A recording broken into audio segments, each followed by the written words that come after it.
Life Check Yourself with Elliott, Connie. Why therapy doesn't work. How to unlock change using a solution-focused approach to transformation. Welcome back to another amazing episode of Life Check Yourself. Today, I have Elliott Connie with us. Elliott is a psychotherapist with over 20 years of experience, a best-selling author, and a leading voice in what is called solution-focused brief therapy, SFBT. We're going to talk about that today. His books include solution-focused brief therapy with clients managing trauma, the solution-focused marriage, solution building in couples therapy, and I love this title, Elliott, Change Your Questions, Change Your Future. He's the founder and director of the Solution Focused Universe, an online learning community that also conducts trainings to help professionals master the solution focused approach in their work. He's got some podcasts, Family Therapy, the podcast, which documents a family's transformative 16-week journey through trauma and healing. Wow, I love that. And Aha Moments podcast, a weekly series offering brief, impactful 5-minute reflections to inspire personal growth and mental well-being. So excited that you're here. Thank you. I'm excited to be here. So right away, I'm like, what drew you to, first of all, explain what it is, but solution-focused brief therapy. Did you invent it? Is this a modality that you learned and then you decided to just become the master of? Tell us about it. No, well, I didn't invent it. When I was in graduate school, I don't find it too terribly helpful to explore problems and be really focused on problems. But in grad school, that's all we learn. We just learn to focus on problems and how broken people are. And in this, few pages in this little book, I learned about this thing called solution-focused brief therapy. So I decided to become the master of it. I learned that not a whole lot of people around the world were doing it comparative to the other approaches. And I thought it was a really cool way to do therapy. So So most people, it's funny. Most people go to therapy. They tell people their problems. And then the therapist says, oh, this happened when you were a child. And that's why. And then pretty much, maybe some advice here and there, right? So I think therapy is really important as like a foundational thing. So in fact, I think clients need therapy before they work with me for sure. So, but what is different about this solution-focused approach? Well, most therapy is about gaining insight. So kind of what you just said, like, I've got all these problems, and then you go to the therapist, and the therapist says, oh, you have all these problems because your mom and dad did X, Y, or Z thing. And you're supposed to go like, oh, okay, that makes sense. And then that's somehow going to lead to change. But what we know is insight alone usually does not lead to change. So solution-focused brief therapy, it's about change. It's about helping the client identify what outcome they want to achieve in their life and then how to make that happen. So when someone comes to you, is like and let's just talk to the people who are listening. So you said the questions you ask, and I'm paraphrasing, you said it better, but like the questions that you ask impact the quality of your life and your outcomes and your solutions. So can you sort of give us some examples of like, if you're in a session with someone, what's the different approach? What are the questions that you're asking that you're just like throwing away the script on traditional models? Well, the most common way that traditional therapy starts is by asking, what brings you into therapy? I was going to say, why are you here? Ding, ding, ding. I'm not even a therapist. Exactly. And I knew the right answer. Okay. Exactly. Like 99% of all therapy starts with, why are you here? What brings you into my office? When we're doing solution-focused brief therapy, instead, we're going to ask, what are your best hopes from being here? Because we want to talk to people about the outcome that they want to achieve. And I really don't care what brings them into therapy. That is irrelevant. That would be like, imagine going to a gym and the trainer saying, so what brings you into the gym? Like, that has nothing to do with their job. They could know the answer to that question. I'm here because I want to fit into my outfit because I have a class reunion coming up, or I'm here because the doctor said if I don't lose 20 pounds, I'm going to die. Like the answer of that could be anything, but none of that answer helps the trainer do a better job of being a trainer. It would be like the dentist saying, when you go to the dentist's office, the dentist saying, how come your teeth are so dirty? That the dentist could have an answer to that question, but the answer to that question does nothing to help the dentist do a better job. Well, I would argue therapy is the same. Doesn't matter to me what brings you into therapy. That does nothing towards helping me do a good job. So from the jump, you're saying what are the outcomes you want? How could you see this changing your life? And so you start to see their goals, because I think that when people come in, and even, if I ask that question, which I'm human, and so sometimes I'm like, oh, how did you find me? Or, whatever, what's not working. And that's my bad, is like, it just can turn into like a giant complaint section. And I could imagine when you're doing couples work, that's like even worse, because then it's like, oh, excuse me, Elliott, let me tell you why I want to turn to tell you why my spouse is a jerk. It's true. I mean, people, that's what people do, is they're like, I want to tell you why my spouse is a jerk or why I'm unhappy, but that doesn't do anything. You have to tell me, what is it you want from your spouse? What do you imagine your spouse wants from you? And then how would your life be different if the two of you were doing that? A conversation about difference will lead towards differences. A conversation about problem will lead towards more problems. Okay, so you wrote a whole book on working with trauma, and I think that I'm so fascinated with this approach. And when you're looking at someone's trauma that they've been through, I know you talk about the importance of focusing on their strengths, rather than their wounds, right?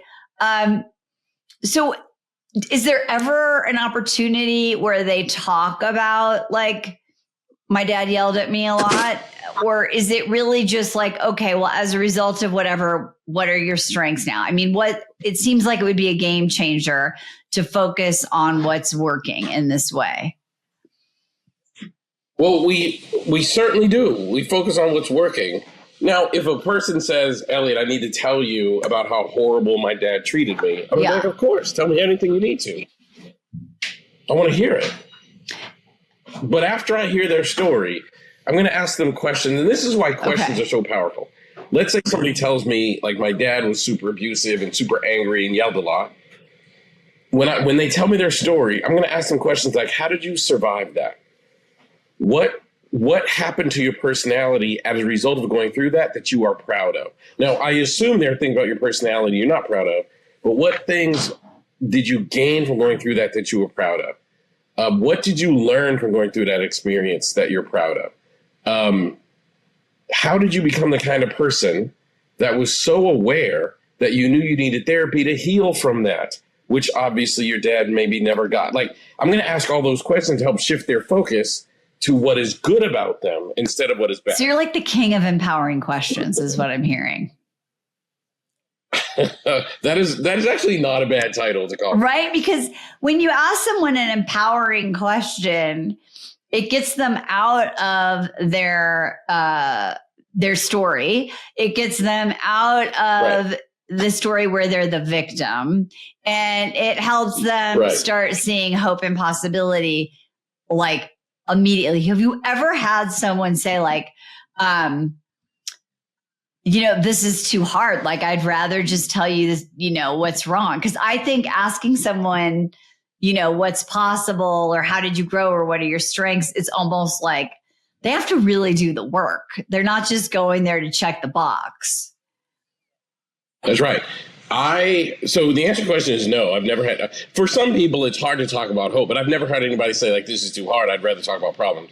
One time you made me think of a client I had once. We got to the end of the session and he said, man, it's hard work talking to you. But that's a good thing, right? That's a good thing. Like, I want my clients to experience it as hard, or else change doesn't happen. That's so deep. I mean, because you're asking them, what I'm hearing is you're building this muscle of resiliency. Like, right away. You're almost like teaching them resiliency by having them look at like everything they thought was true from a different angle.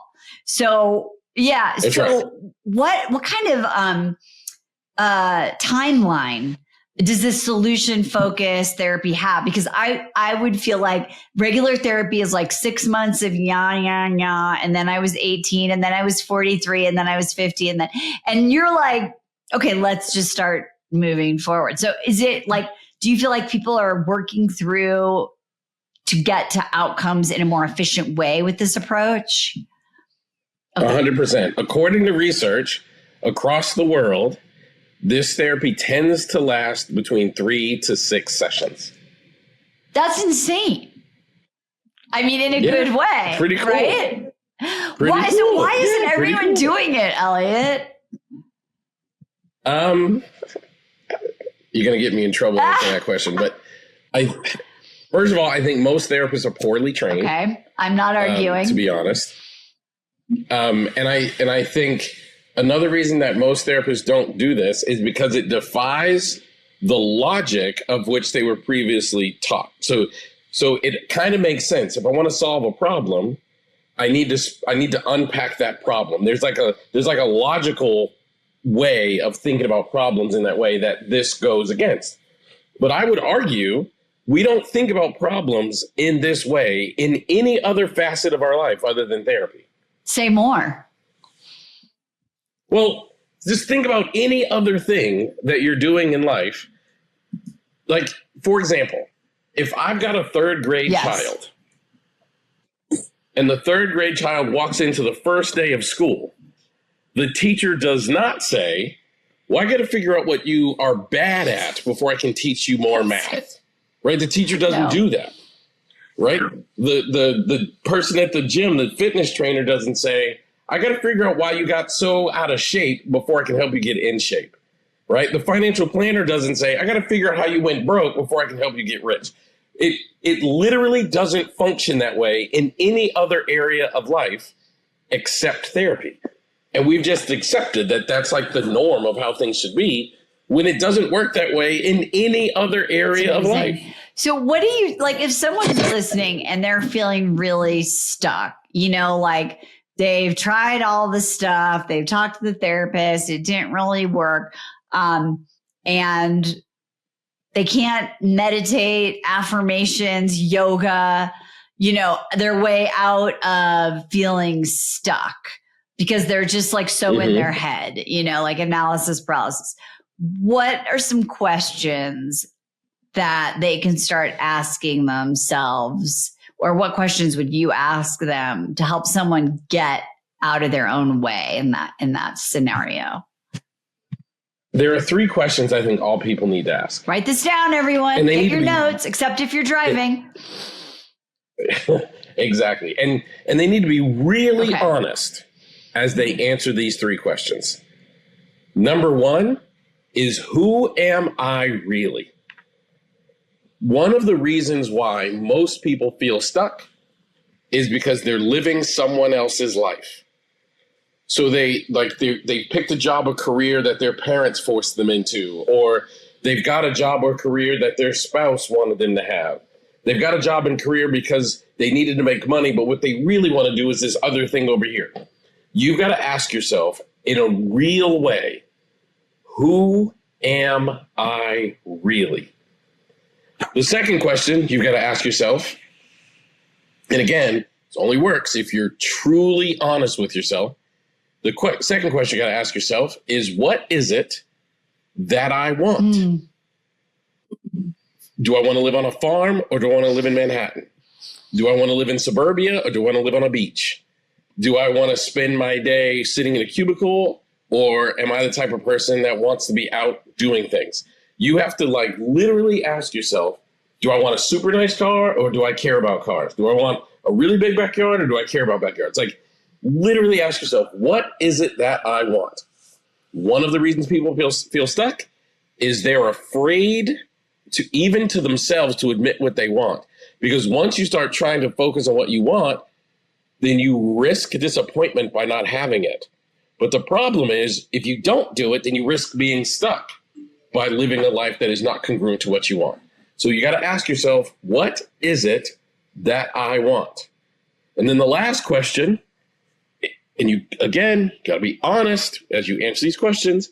The last question is, who do I need to become to achieve the things that I want? Because you can't stay the same and expect things around you to get different. You literally have to become a different version of yourself. This is really powerful because, and I talk to a lot of people that are in like, I'm going to call it midlife, but let's just say 40 to 50 to even 60, right? And they have had a mirror or a guardrail of another person or a situation that has made that question easy to answer without really deciding if it's your own answer.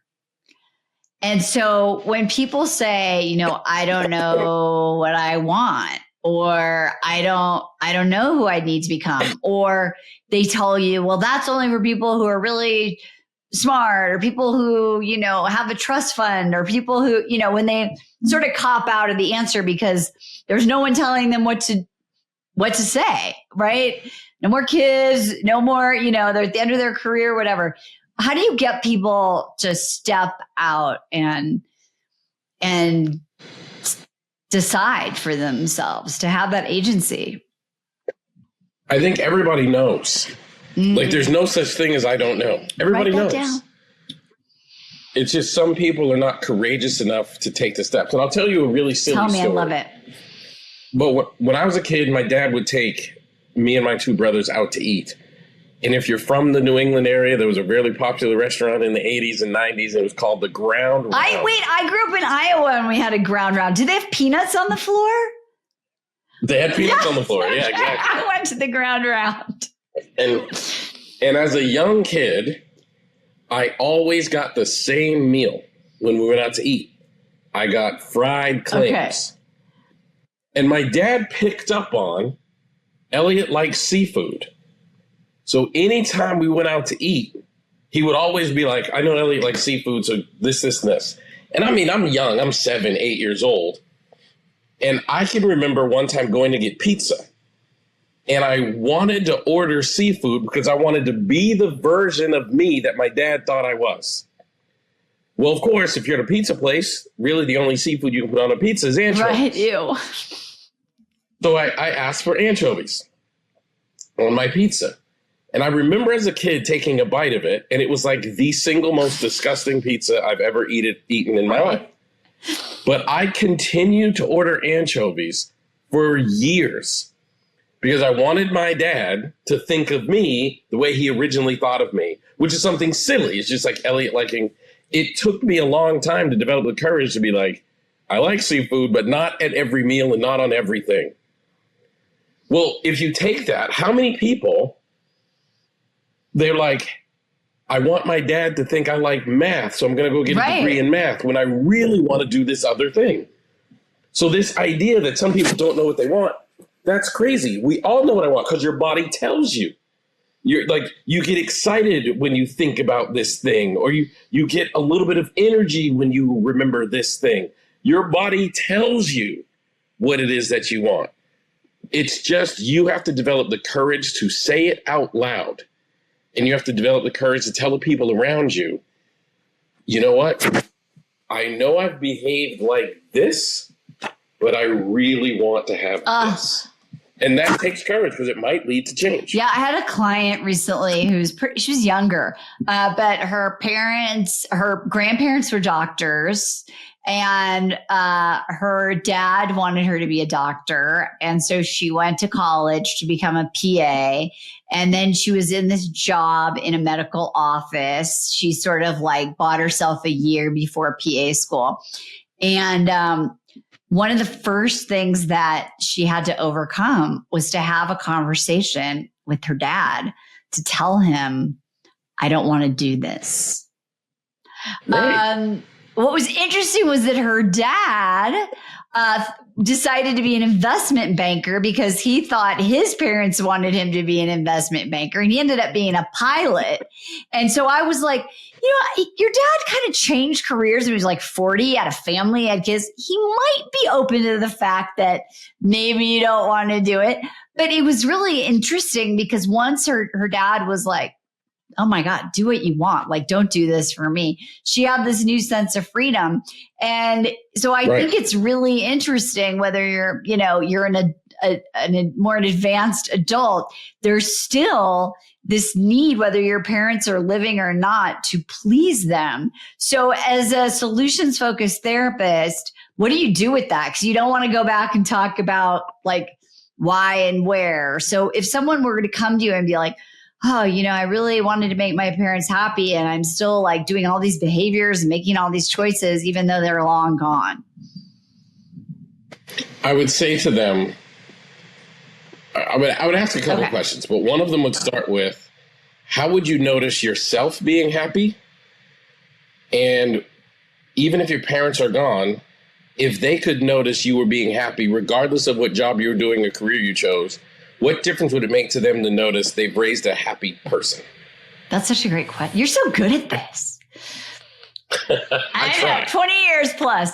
That's amazing. And why those questions? Like, what's the point? What are we trying to get at here? Because people get stuck, and they get stuck with like, my parents are gone, so thus they can't notice. And the only memory I have is they wanted me to become a doctor and I really want to be an actor. Well, I want to ask questions like, no, your parents may still be looking down upon you, and they didn't want you to. Here's the thing about parents. They didn't want you to become a doctor. They thought doctor was the closest pathway for you to have financial security. What they wanted was for you to have a pain-free life. What they wanted was for you to not grow up with the same stresses and anxieties that they had. What they wanted was for you to achieve something that they themselves never achieved. That's what they wanted, but they didn't know how to frame it that way. So what it sounds like, go to school and become a computer technology person, or go to school and because what they wanted was for you to not struggle. So if you could show them, I found another pathway to not struggling, they'd be just as happy. Most people don't realize that parenting is often done from a perspective of fear. Like, I'm afraid my child will struggle. So because of that, I don't want my child to struggle. I'm going to force them into a career that I think is good for them. Wow. But the worst thing we do is we rob our children's ability to be happy. And when children see, or when parents see their child are happy, they realize that's really all that mattered anyway. 100%, for sure. So what's a small shift or step if someone's been like dealing with the same sort of belief that isn't serving them? What's a small shift that they can make today just from listening right now to kind of redirect into this solution-focused approach? The very first small shift that I want people to make is to acknowledge and then write down the answer to the three questions I said earlier, starting with, who am I really? Who am I? What are the things that I want? And who do I have to become to make those things my reality? I love this. Like, the very small shift is write those things down, because once you write them down, you are significantly more likely to take action towards those things, even subconsciously. Amazing. Okay. Now, you are an expert on marriage. You wrote the Solution Focused Marriage. So I definitely want to talk about relationships. Let's do it. Okay. And you and I talked like right at the beginning, because I went to therapy with my ex-husband. I was married to him for 17 years. I went to therapy with my now husband. We've been together 16 years. We're still together. But I think that there are these mistakes that couples make when trying to fix their relationship that actually keeps them probably more stuck. What do you see as a mistake that couples are making that actually is probably keeping them more stuck?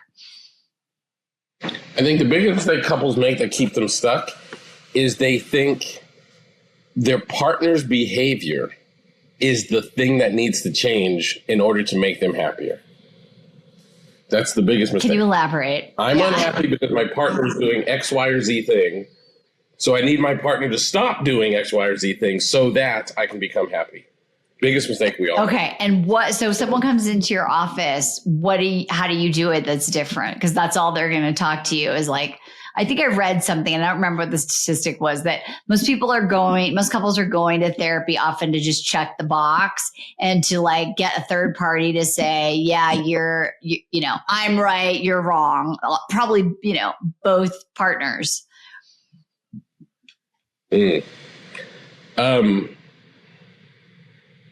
How would I do that is by asking them questions like, suppose your partner changed. In fact, suppose your partner changed exactly how you want them to change. What would they then notice about you? And the reason I would ask them that is because I want them thinking about how I would be different if my partner were to change. And you need to show your partner that difference, whether they change or not. And why is that? Pray tell. Because anything you want from your partner, you need to be prepared to give to them. So if I want more attention from my partner, and I want everybody to hear this. Anytime you want something from your partner, that's actually an indicator that you're not doing that for them. So if you are sitting there and you're thinking, I want more attention from my partner, go pay attention to your partner.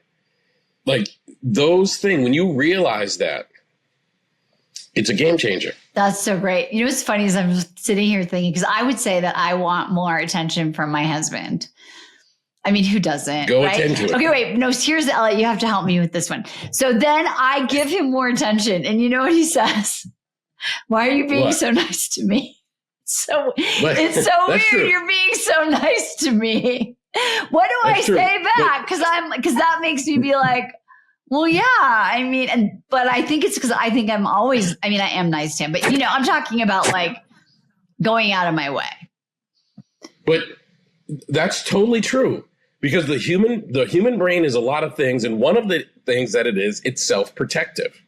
So if I'm your husband and I'm sitting in the living room and you just decide this is a great night to cook my favorite meal ever, and you serve it to me on a tray, and I'm like, wow, this is amazing. And then the next night you do the same thing. And then the next night you do the same thing. My human brain, which is designed to be protective, is going to be like, what is Marni up to? Right, exactly. What is happening? But you have to keep doing it because then that triggers another psychological phenomenon known as reciprocity. Yes. Now, let me tell you what reciprocity is for those of you out there listening who might not know. So let's say I move next door to Marni and I want to be a really, really nice neighbor.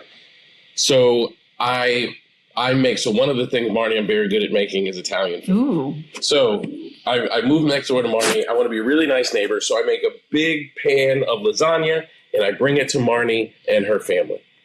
And then the next day I notice Marni's yard needs to be mowed. So while I'm mowing my yard, I also mow Marni's yard. And then one day I'm out in the driveway and I'm washing my car and I notice Marni's car is dirty. So I'm going to go and I'm going to wash Marni's car. Damn, you're a great neighbor, Elliott. Right? So what'll happen, because Marni has a human brain and reciprocity is part of the human brain, one day Marni will see Elliott's gutters are dirty. So she'll have the gutter people at her house working on the gutters, and Marni will be like, hey, can you go next door and take care of their gutters too? Why would Marni do that? Because I've done enough things for her that it triggers reciprocity. And relationships are unbelievably reciprocal. So if you want something from your partner, you need to show up and do that thing. And you need to get through when the partner looks at you like, why are you doing this? Keep doing it. And then it triggers reciprocity. And then they'll start giving you the thing that you want too. Oh my gosh. Well, it's funny when you're saying that is so I told my husband last night, he was working, that I wanted to go to the gym early. We got this new car. It's a truck and it's freaking massive. And I'm so afraid, Elliott, of like crashing it while I get on the driveway. So anyway, I go out there and he had pulled the car out. so I could go to the gym. And then he had asked me, like, do you mind taking the trash out since you're going to be up early going to the gym? And I was like, well, of course I'm going to take the trash out because you pulled the car out, right? And then it just goes back and forth, right? And so I think that what I'm learning from you is that we have to stay consistent. Right. And when our partner does something that makes us mad or frustrated, we don't punish them by stopping this idea of reciprocity. Or that's 100% true. Right? It's 100% right. That is the key to a long relationship. I love that. If a couple, so I talk to lots of people who are like, should I stay or should I go? You know, like they're on the brink of calling it quits, or you know, they've been with someone for a long time and they're trying to decide what's the right thing. Do you have any solution-focused questions they can ask each other? I mean, I guess number one, to try and reconnect, or to decide together if it's not a match or something like that. Well, the easiest way to decide if it's not a match is if it's either unhealthy or abusive. Okay. Like if being with this person causes you harm, then you should not be with this person.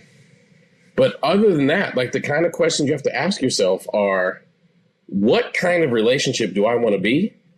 And what behaviors do I need to exhibit that would be congruent to the kind of relationship I want to be in?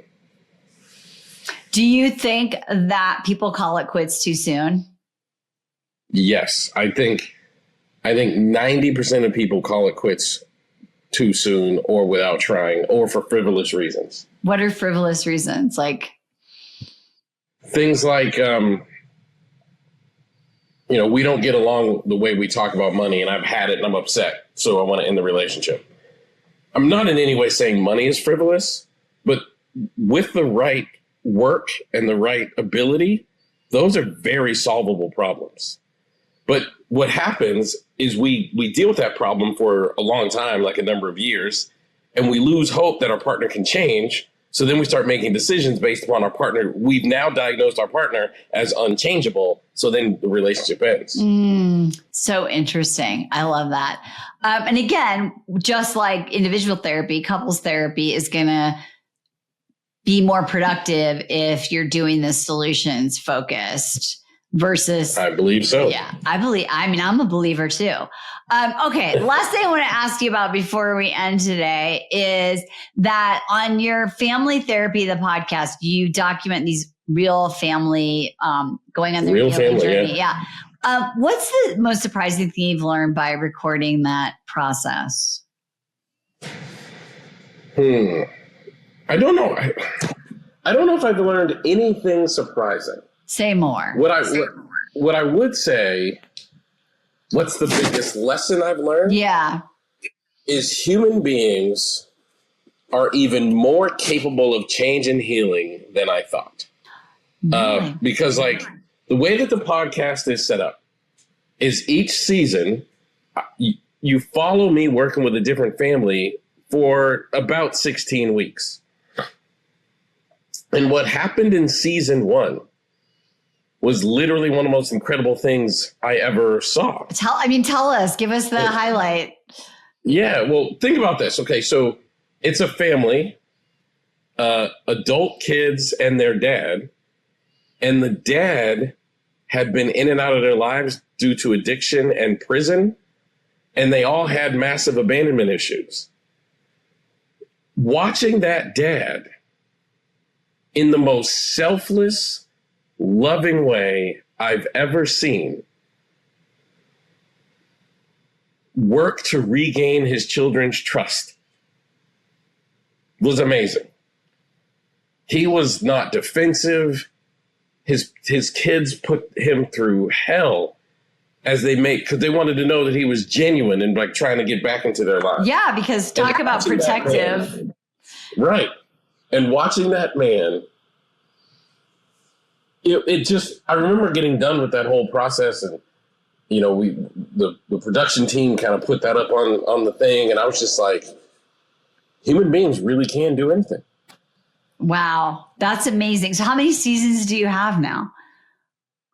Season 2 is about to be released. We've been recording season 2, for the last several months, and we're about to start releasing. How do you choose which clients and families to work with? The production team does that. They get a bunch of people volunteering, then they interview them, and then we pick a family. That's okay. So everybody, you need to make sure. I mean, it sounds like might love reality TV. You definitely want to check out Family Therapy, the podcast. And then you have the Aha Moments podcast, and that's like only 5 minutes long, but it's got a lot of impact. Why do you think that people are getting such a bang out of, these just short 5-minute pieces of insight?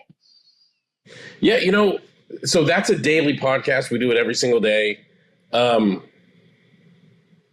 We live in a crazy world.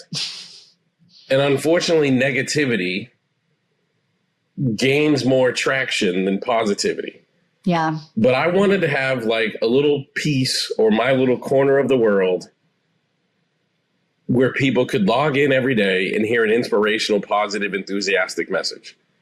I didn't know who was going to listen to it or what, but I couldn't live with the world being what it was without at least trying to make some bit of a positive difference. So that's what the Aha Moments is. It's like every day getting a little kind of B12 shot of love, warmth, positivity, and enthusiasm. Oh my gosh, that is so amazing. We are going to put links to both of those shows in the show notes. So make sure you I would love everyone to just have that on their morning routine, right? Or their evening routine is just listening to the Aha Moments podcast. Absolutely. Okay.